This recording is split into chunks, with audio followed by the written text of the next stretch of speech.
शंकर के मंदिर में प्रतिदिन जाने वाले को और एक और चीज अपने स्मरण में रहे, अगर शिव के मंदिर नहीं जा सकते तो अपने घर में जो शिवलिंग है उस पर जल चढ़ाओ।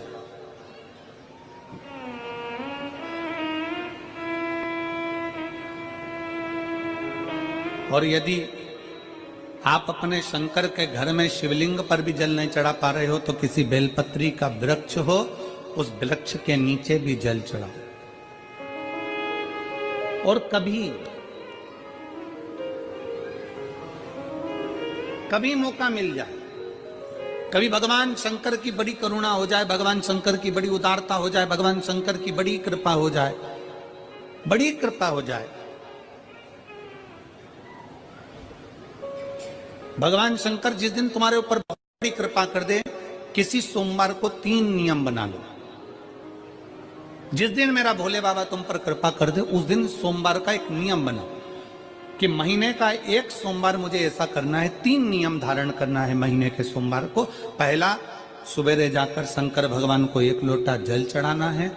दूसरा, दोपहर के समय पर जाकर मुझे बेलपत्री के वृक्ष के नीचे एक चावल का दाना रखकर बेलपत्री की 7, 11, 21, 108, 51 जितनी परिक्रमा आप लगा सकते हो वो लगाना है। और तीसरा, बेलपत्री के वृक्ष के नीचे और शंकर के मंदिर के दरवाजे पर मुझे एक घी का दीपक लगाना है। बस ये 3 नियम जिसने महीने में एक बार ले लिया, समझ लो उसको पीछे हटने की जरूरत ही नहीं, वो आगे ही बढ़े। महीने के किसी एक सोमवार का ऐसा नियम बना लो कि मुझे 3 नियम धारण करना है महीने के किसी भी एक सोमवार को। हम ये नहीं कहेंगे कि तुम सोमवार 5 पढ़ रहे हैं तो 5 को करो, 4 पढ़ रहे हैं तो 4 को करो, 3 पढ़ रहे हैं तो 3 को करो। तुम तो महीने का एक सोमवार का नियम बना। और मेरी जीजियों से, मेरी बेटियों से जो विदेश में रह रही हैं, जो कहीं बाहर रह रही हैं, कहीं बड़े शहर में रह रही हैं, जो रोज मंदिर नहीं जा सकते, हर किसी महीने के एक सोमवार को भी ये नियम निर्धारण कर सकते, तो उनसे कहेंगे कि 3 महीने में एक सोमवार का नियम बना लो। 3 महीने में नहीं बना सकते तो 6 महीने में एक सोमवार का नियम बना लो। और 6 महीने में नहीं बना सकते तो 1 साल में एक सोमवार का ऐसा नियम बना लो कि मैं साल का एक सोमवार ऐसा रहूंगी कि सुबह सोमवार के दिन मंदिर में जाकर जल चढ़ाऊंगी, दोपहर में जाकर बाबा को एक अक्षत का दाना रखकर, अक्षत का मतलब है कि बाबा मेरी दिनों दिन उन्नति करना। बेलपत्री के वृक्ष के नीचे जो अक्षत रखा जाता है वो उन्नति के लिए रखा जाता है। शंकर के शिवलिंग पर जो अक्षत रखा जाता है वो रोग मुक्ति के लिए रखा जाता है। अशोक सुंदरी पर जो अक्षत रखा जाता है वो संतान प्राप्ति के लिए रखा जाता है। षडानंद कार्तिकेय की ओर जो अक्षत रखा जाता है वो हमारे बच्चों की सुख समृद्धि के लिए रखा जाता है। विनायक की ओर,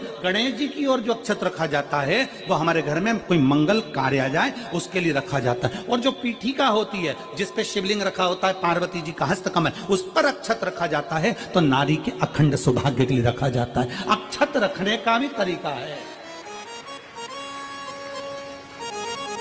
एक चावल का दाना कहां रखा जाता है, क्यों रखा जाता है, कैसे रखा। अब कई लोग कहते हैं गुरुजी ये शिव महापुराण में आप ये नियम बताते हो, तरीका बताते हो। हम तो उनसे कहेंगे डॉक्टर के पास जाओगे तो डॉक्टर भी गोली लिखकर ये नहीं कह देगा कि ये सारी गोली एक साथ खा जा।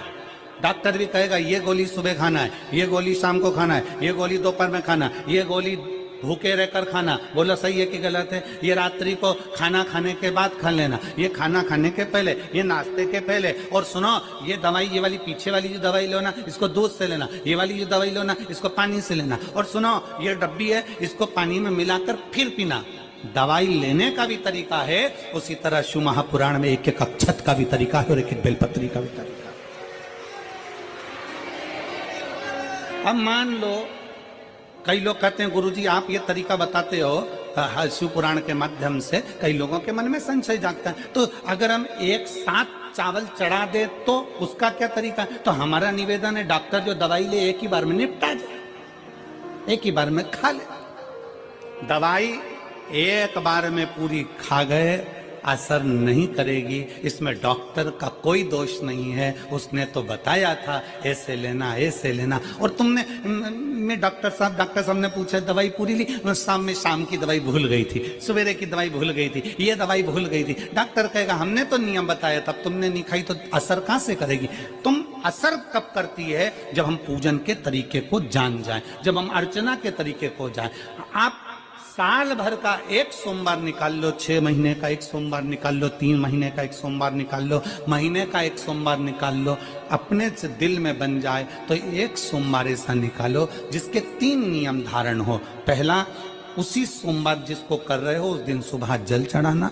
दूसरे, दोपहर के समय पर जाकर बेलपत्री के वृक्ष के नीचे एक चावल का दाना रखना और परिक्रमा बेलपत्र की जितनी तुमसे बन जाए, जितनी तुम्हारे शरीर की कैपेसिटी हो, जितना तुम्हारा शरीर चलते बन जाए। हम तो ये भी नहीं कहते कि तुम भूखे रहकर भगवान का भजन करो, हम कभी नहीं कहते। हम तो यहां तक कहते हैं, हमारे पुष्टि मार्ग में यहां तक कहा गया कि वल्लभ कुल की एकादशी करो, भले बकरी जैसे चरो पर एकादशी करो। हम तो यहां तक कहते हैं कि बहुत समय से कल मेरी एकादशी है, एकादशी है, एकादशी है, एकादशी है, पूरे घर को हिलाकर रख दिया, एकादशी है, एकादशी, एकादशी है। बहू टेंशन में, बेटा डिप्रेशन में, पति पपीता ला ला के, सेव फल ला ला के, मूंगफली का दाना ला ला के, काजू कतली ला ला के, सेव फल ला ला के, और सारा सामान, साबूदाना और खिचड़ी और ना चिप्स ना जाने क्या क्या ला ला के, बेचारा पति एकादशी आती है वो नौमी से चिंता में पड़ जाता है।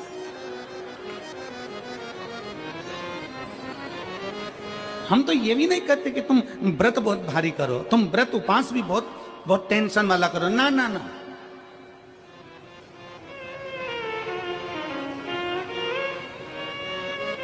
अपने को व्रत उपास भी इतना बहुत बहुत भूखे रह रहे हो, बहुत प्यासे रह रहे हो, और मालूम पड़े कि भगवान हमें मिलेगा, भगवान हमें मिलेगा।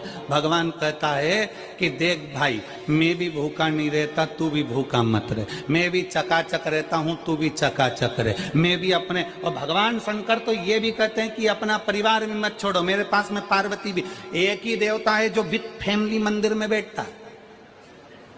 शंकर जी हैं तो पार्वती जी है, तो गणेश जी हैं, तो कार्तिकेय जी हैं, तो नंदी है, सब मंदिर के अंदर चाहिए। शंकर भगवान अपने पूरे परिवार के साथ। शंकर जी तो ये कहते हैं अकेले तुम क्यों रहते हो,